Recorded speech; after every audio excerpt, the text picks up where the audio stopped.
Once you've secured the case, now we need to position this in an appropriate area. Remember that we're trying to understand the noise that they're experiencing inside their property, not the noise at source.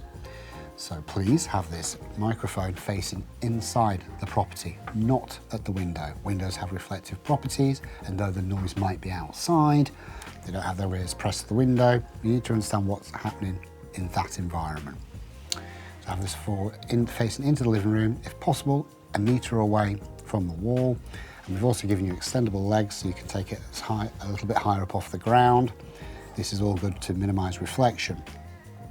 Also, please position this in a habitable area. Generally speaking, that would mean the bedroom or the living room. Please don't put it in areas such as the hallway where people don't spend any time. If you have data generated in that sort of environment and you go to court, that will be picked to bits. It needs to be in a habitable area always.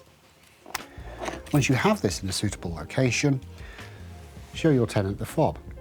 There's a little key here at the bottom. So this is the bottom of the unit. It's also shaped differently to the top. And the reason for this is some of your tenants may have issues with sight. So if they understand the keys at the bottom, that means the bottom button is the stop, but the button at the top records audio. So if they press that button, a red light will appear on the kit case, which is quite faint, but I assure you it is there. And that's to let them know audio is recorded. Green light, taking a measurement, red light, recorded audio. So they know that you are going to get data. When they've got you a sample of the audio, and remind them that's all you need, the sample, not the full party, please ask them to press the button at the bottom. And that will now stop the audio recording.